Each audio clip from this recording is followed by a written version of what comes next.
Okay, good afternoon. My name is Mandy, and I'm here at Historic Johnson Farm with Becky Varnadore today.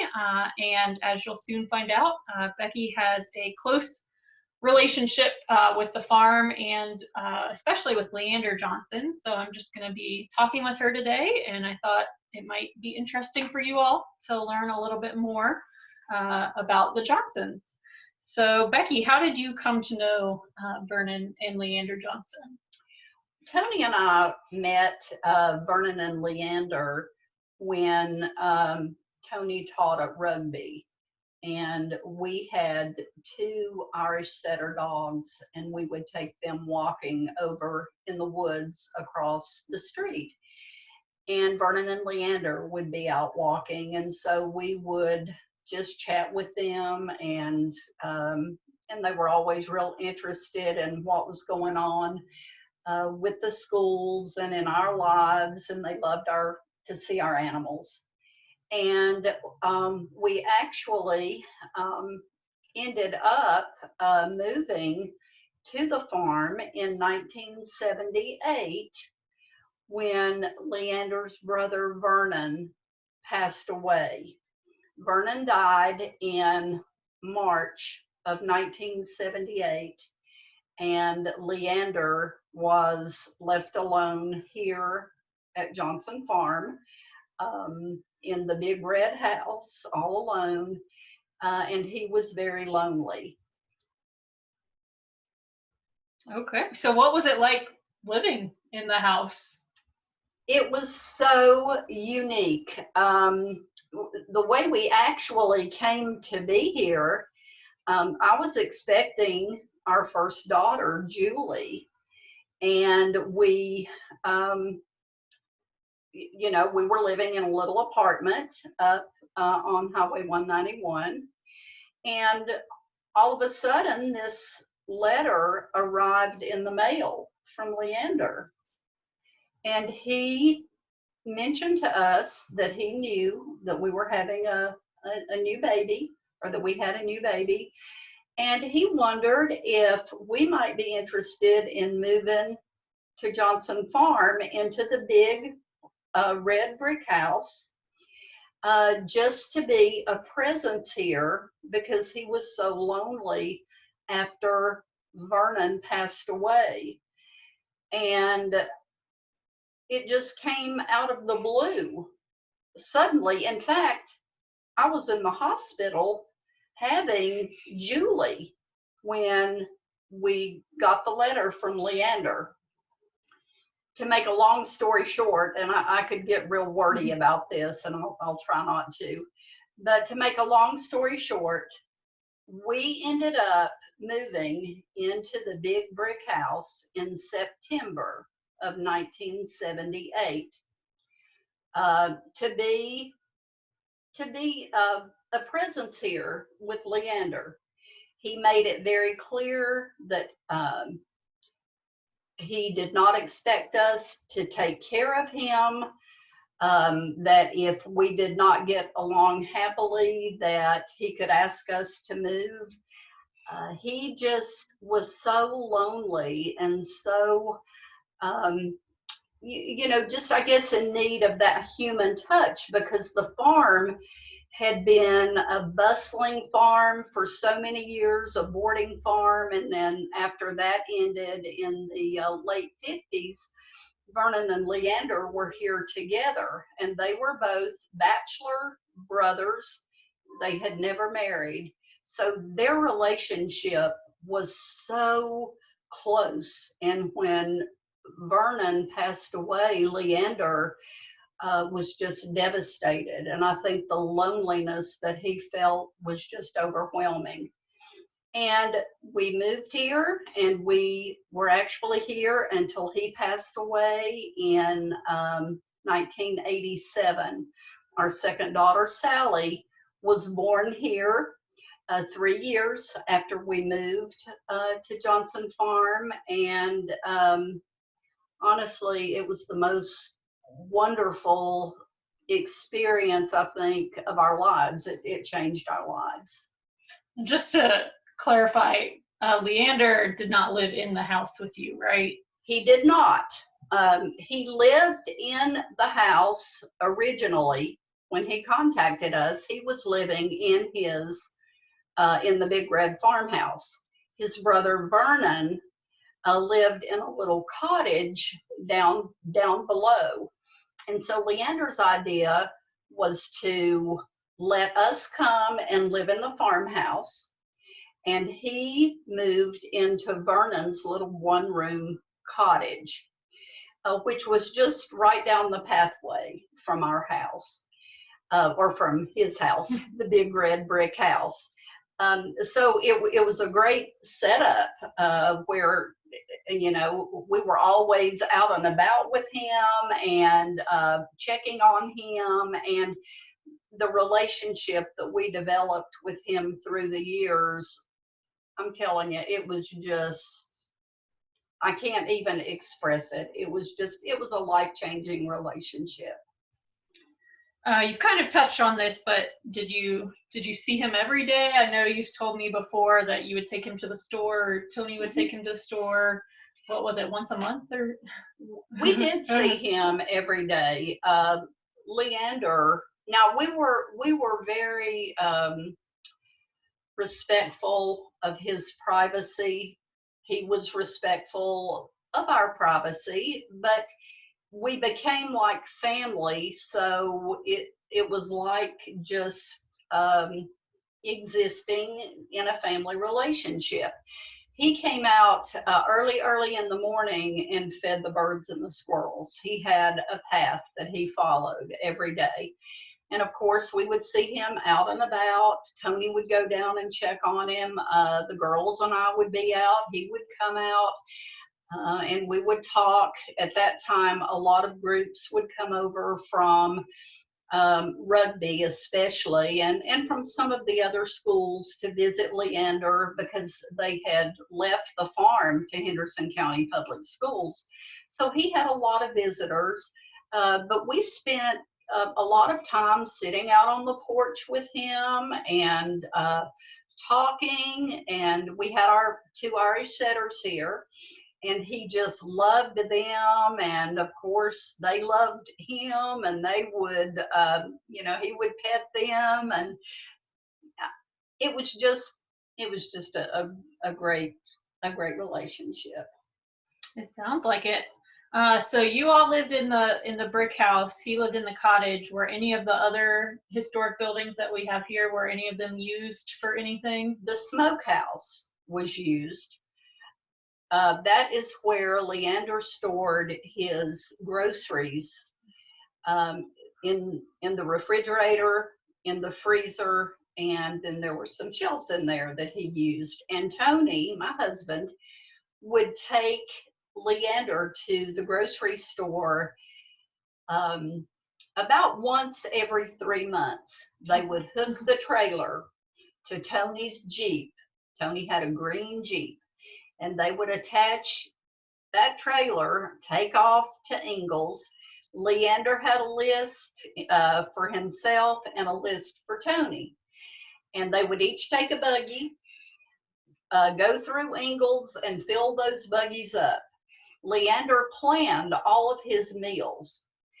So he knew exactly what he needed because he had those menus and on a calendar, and he knew exactly what he needed to buy. And so he and Tony would take off and go to Ingalls, get what they needed, come back and unload it, put it all in the smokehouse, and that's where it would be, and he would go back and forth and get what he needed. The other buildings were more or less just used for storage. Now, the barn loft museum that he and Vernon created with artifacts and farm implements, it was open, and students from the schools would go up there, and he would do like a little lesson for them up in the barn loft. But other than that, the buildings were pretty much closed and just filled with storage, and I mean filled with storage. You've got to imagine that this was a boarding farm all of those years, and they never threw anything away. Everything, down to the last little piece of paper they kept. Mhm. As you well know, because you've done so much research and going through all of the artifacts here. But anyway, all the other buildings were full of stuff. Now, you already talked about how students would come over and visit. Do you recall any former boarders ever Oh, coming? yes. Oh, yes. And this was such a joy for Leander and for us. We remember in particular Frank and Judy Walker, who were boarders from Florida, and they actually spent part of their honeymoon here at Johnson Farm. Frank was Frank Jr., and Frank Sr. and his wife had come to the farm for many, many years and brought Frank Jr. So when Frank and Judy got married, they spent part of their honeymoon here, and they came twice a year after after the farm closed, and then after Vernon died and we moved in. They continued to come twice a year in the spring and in the fall. There's a room in the red brick house that we named, or Leander named, the honeymoon suite, because that's where Vernon or where Judy and Frank stayed on their honeymoon. So when we knew they were coming, they would write Leander or call him and say, we will be there at such and such a date. And we would just excitedly get up there and spruce up the honeymoon suite for them. And they would come, and we just got to know them so well. We would cook some dinners together, and they came for years and years and years until they were no longer able to come, and they got older, and they both passed away now. There were a couple of other families that came on a regular basis that we got to know, and it was just that part of Leander's past and the boarding farm past that I think it nurtured him when these visitors would come back and see him and stay. Frank and Judy were the only two who actually stayed here in the honeymoon suite. The other folks would stay in a hotel somewhere and come and visit. But that was a unique part of the experience.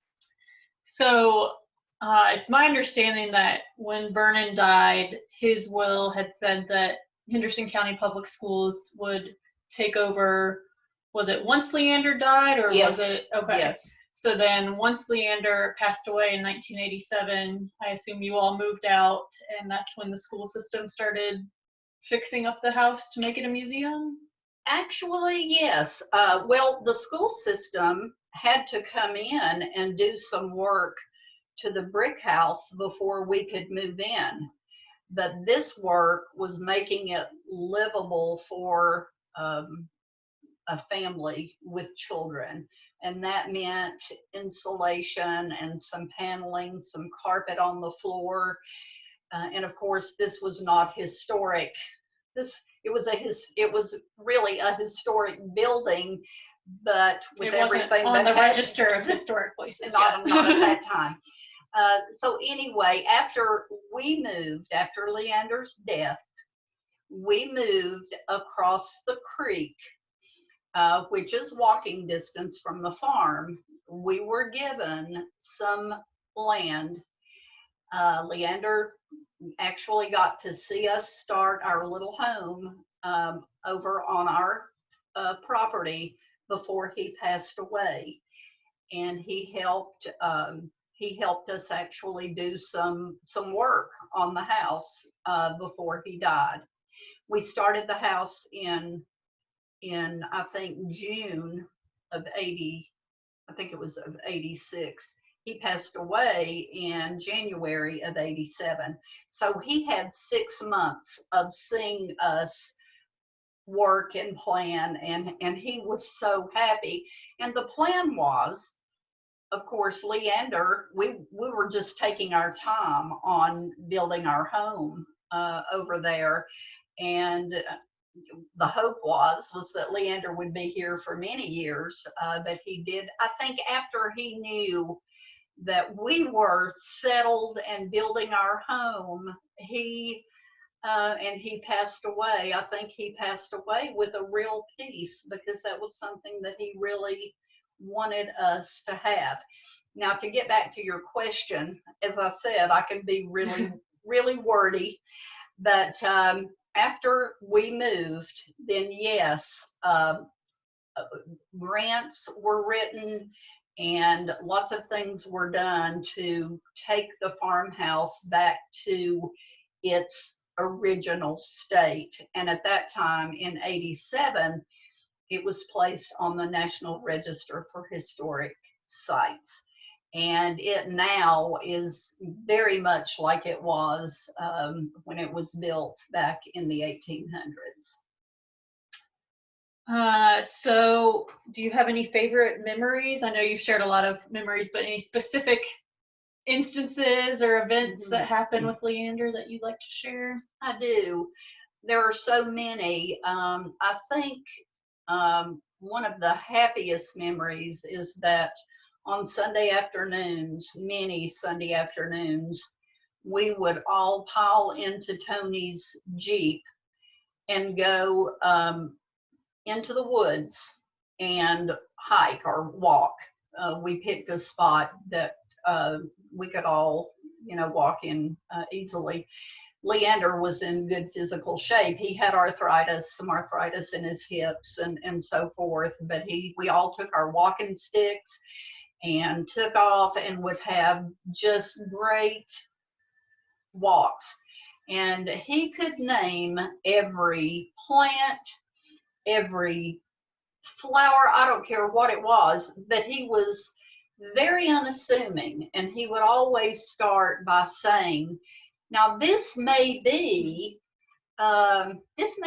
trailing arbutus, or this may be, I don't know, some kind of hemlock. He never really wanted to give himself credit for knowing what he did. He was a brilliant man.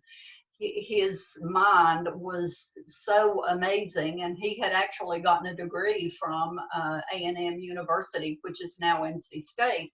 He had a chemistry degree, chemical engineering, and was so bright. But he was so humble and unassuming that, and with Vernon, Leander was always, Vernon was like,